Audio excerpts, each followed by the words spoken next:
স্নাতক প্ৰশিক্ষণপ্ৰাপ্ত শিক্ষক শিক্ষয়িত্ৰীসকলৰ পৰা কাঢ়ি নিয়া ৮,৭০০ প্ৰসংগক আমি উপস্থাপন কৰিছিলোঁ পুনৰাই।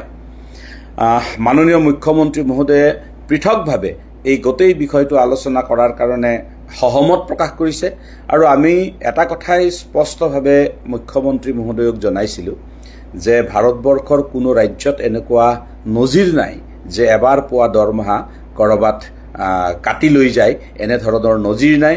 গতিকে অসম চৰকাৰে কৰা এই নজিৰটো বন্ধ কৰিব লাগে আৰু ৮,৭০০ টকা ঘূৰাই দিব লাগে, যিহেতু ৰাজ্যৰ প্ৰাথমিক বিদ্যালয়ত শিক্ষক নিযুক্তিৰ ক্ষেত্ৰত হয় হায়াৰ ছেকেণ্ডাৰীত 50% অৰ গ্ৰেজুৱেট বুলি এপইণ্টমেণ্ট দি আছে। গতিকে যাতে কোনো কাৰণতে এই শিক্ষকসকলৰ প্ৰতি হোৱা অন্যায় এটা ইতিহাস হৈ ৰৈ নাযায়, তাৰ কাৰণে মুখ্যমন্ত্ৰী মহোদয়ক আমি অনুৰোধ কৰিছিলোঁ আৰু আমি মুখ্যমন্ত্ৰী মহোদয়ে প্ৰতিশ্ৰুতি দিয়াৰ ধৰণে অতি সোনকালে এই বিষয়তো এটা আলোচনা হ'ব বুলি আমি আশা প্ৰকাশ কৰিছোঁ। তাৰোপৰি আমি এই সমগ্ৰ বিষয়টো আদালতৰ মজিয়াত এতিয়াও কিন্তু এটা গোচৰাধীন বিষয় হিচাপে চলি আছে। তাৰ মাজতে আমি সমান্তৰালভাৱে আমি আলোচনা পৰ্যায়তো এই বিষয়টো কেনেকৈ আগবঢ়াই নিব পাৰি এই বিষয়ে প্ৰচেষ্টা কৰি আছোঁ। ইতিমধ্যে প্ৰধান শিক্ষকৰ বাবে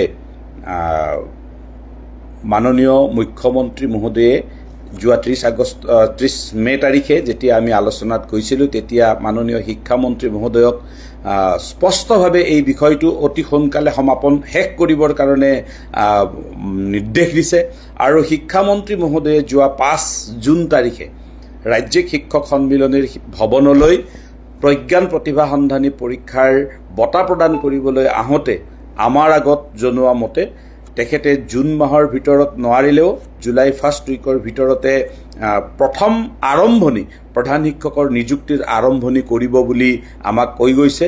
নিশ্চিতভাৱে আমি আশা কৰিছোঁ, কাৰণ ইতিমধ্যে আমি গম পাইছোঁ যে বিত্ত বিভাগৰ অনুমোদন হৈ গৈছে।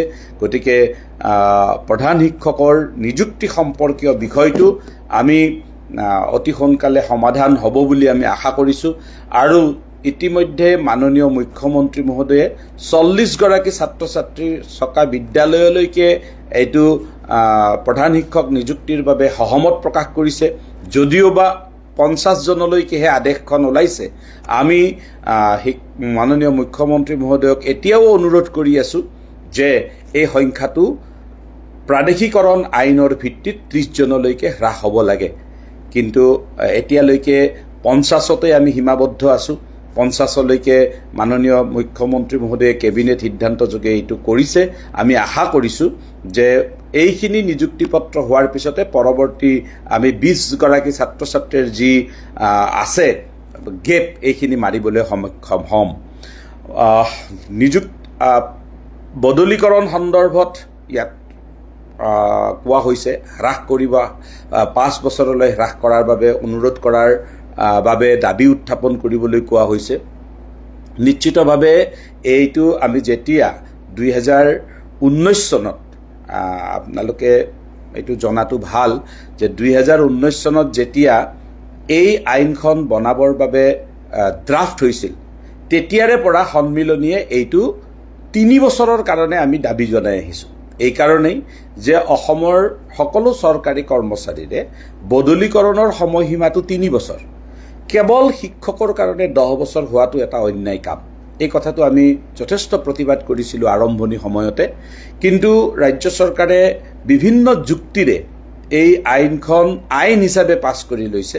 গতিকে যিহেতু আইন হৈছে, আইনখনক আমি প্ৰতিহত কৰিব পৰাকৈ আমি আইনী ব্যৱস্থাৰ মাজলৈকেও হয়তো প্ৰয়োজনত আমি যাবলগীয়া হ'ব পাৰে। গতিকে আমি বিষয়টো অনুৰোধ পৰ্যায়ত আমি আছোঁ। অনুৰোধ পৰ্যায়ৰ পৰা আপোনালোকে কোৱাৰ দৰে 5 বছৰলৈকে হ্ৰাস কৰা বা আমি আগৰ পৰা কৈ অহা ধৰণে 3 বছৰলৈকে হ্ৰাস কৰাৰ কাৰণে নিশ্চিতভাৱে আমি শিক্ষামন্ত্ৰী ডাঙৰীয়াক অনুৰোধ কৰি আছোঁ। এই অনুৰোধ আমাৰ অব্যাহত থাকিব।